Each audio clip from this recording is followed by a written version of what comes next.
kituufu omwana yasaddaakibwa ekyo kibuuzo nga nange wenkyebuuza naawe wenjagala okyebuuze. Waliwo omukyala ankubidde essimu ye ng'alina perspective endala ku kufa kw'omwana Elishama. Omwana ono kigambibwa mbu yeetuga okusinziira ku information ne story gyekkoledde awo nga ngireportinga reportinzi okuva ku bantu abamu abakola interview n'omuntu omu ali close ku family bye bayogedde. Omukyala ono naye alinako byayogedde. However, buli muntu avunaanyizibwa ku ndowooza ye ate endowooza y'omuntu kyabugagga kye. So ebigambo bineno bya mukyala nkubidde essimu si bigambo byange nga SMX Media. Mukyala abadde mulokole ne perspective ye agitutte mu ngeri ey'okusaddaaka okusinziira ku ye n'ebigambo byagenda okubeera ng'ayogera. Kambi kutereko okuva gye bitandikira paka gye biggwera osobole okuwulira ku perspective enda wano kwa SMX Media. Nenda kusaba subscribing onyige ne notification bell eyo tojja kwera mu missing updates naddala nga zino. Osobola okumpaayo akati, osobola okukkiriza n'enjogerako naawe? Kale njogere naye kale sigamba mbuno oba nti oba kiki naye njogera kati ekiri mu ggwanga era ekibeerawo mu ggwanga mu biseera naddala ebyokulonda ate mwaga amasomero. Mu masomero ago abantu abo abatannakkiriza Yesu Kristo n'onsonyiwa kanjogere kuba ndi mulokole nze nava mu busiraamu. Amasomero ago mu biseera by'okulonda nga singa director aba mukulembeze ng'alina entebe gy'atuddemu abo babayita ba high level sorcerers oba ba ritualists basaddaaka abaana b'abantu. Okiwulira? Kati ekintu ekyo basooka kubanza amawulire bwe nasooka ogalaba nagalabira ku YouTube ne bagamba mbu Phoenix ne bagamba nti temwoge ne bagamba you keep quiet nze nalowooza nti neyo komanda evudde mu bapoliisi okitegedde naye bwe mbirabye nzize followinzi n'omusajja omulala musiraamu nzize mbafollowinga mu mazima omwana oyo battamutti. Naye Bayibuli egamba eyogera nti omuntu awaguza olukomera omusota guli mu bojja era kyawandiikibwa nti asima obunnya alibugwamu. Naye kitalo nnyo omwana oyo afiiridde mu maanyi bingi byalese nga takoze abadde alina ebirooto bingi abadde alina ekirooto kinene naye nze ekyannumya olw'omwana oyo kubanga bazadde be basigadde mu bulumi obuyitirivu.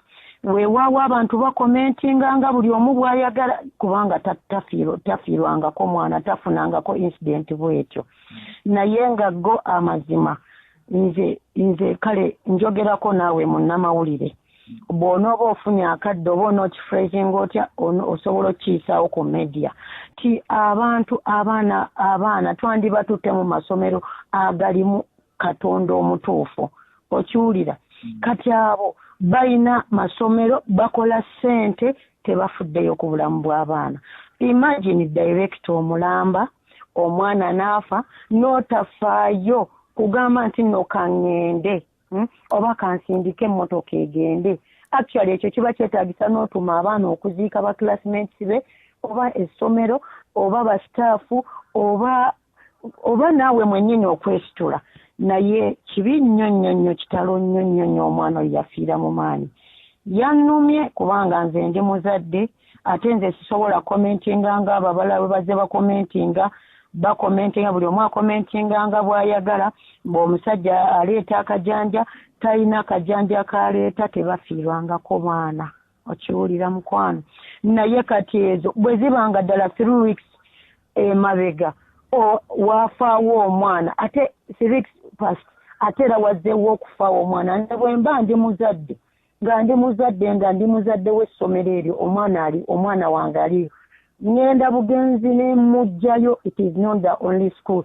Kati abazadde bategere nti ago amasomero agalimu abo ba high level leaders abatudde mu ntebe ennene abatayagala kuva mu ntebe. Olowooza lwaki gwe teweebuuza n'oweebuuza lwaki omuntu atuula mu ntebe yatuya. They have some rituals they do.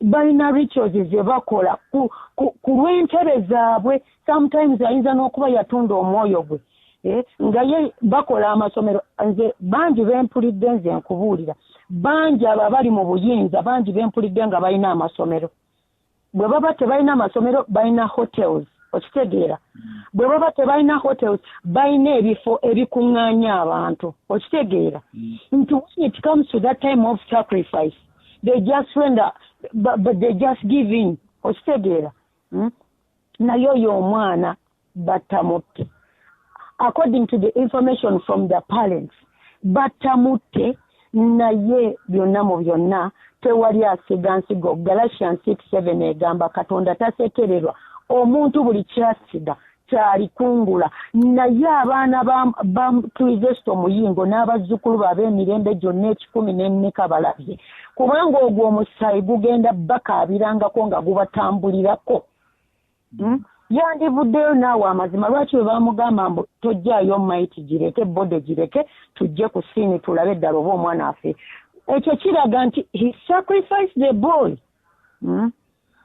lwakuba nti abantu bali some people are silent listeners people avoid problems into their families oba lives okitegeera naye ng'abantu si basiru naye ekyo kirabira ddala nga that is a clear and open sacrifice human sacrifice kale mukwano njogeddeko naawe naye it is so painful mukama abakuume nsabye omwoyo wa mukama abajjuza amagezi abakweke eri abo abatujju eri abalaba abo omubi aleme bakomako kubanga kati nammwe abali mu media sitaani akozesa abo kati abo kati nga yokulizesto omuyingo n'agamba ono atandika atya okufulumya bwekiti okitegeera kubanga omwana waliwo omusajja omulala era yamufulumizaako mbu yabadde alina scocells yabadde sikira omwana bw'oba omulabye mu kifaananyi sikira tayinza kulabika bw'atyo even if there is money sikira tasobola kulabika bw'atyo bulungi okitegeera naye nsabye omwoyo omutukuvu abakweke abajjuza amagezi baana ba Katonda mwekwase Katonda kubanga mu Katonda ebintu byonna bwe tubikolera mu Katonda atuwa amagezi ne tuyitawo ate n'atuyisaawo omubi ne bwakunoonya tayinza kutu. Omwami Ntale Edward wamu ne mwami Sesaz Robert wa Trinity Love Nyanama ne Sempijja. Sesaz Robert director wa Trinity Love School Nyanama abika omwana Elishama Sesazi abadde asomera mu siniya eyokusatu abadde asoma mu siniya eyokusatu ku Seta High School wakuziikibwa enkyange ennaku z'omwezi 22 ekyotera Sagala ku saa 10 ez'olweggulo abikidde abooluganda bako n'ab'emikwano. Sesaz Robert wa Trinity Love Nyanama ne Sempijja. Sesaz Robert director wa Trinity Love School Nyanama abika omwana Elishama Sesazi abadde asomera mu siniya eyokusatu abadde asoma mu siniya eyokusatu ku Seta High School wakuziikibwa enkyange ennaku z'omwezi 22 ekyotera Sagala ku saa 10 ez'olweggulo abikidde abooluganda bako n'ab'emikwano.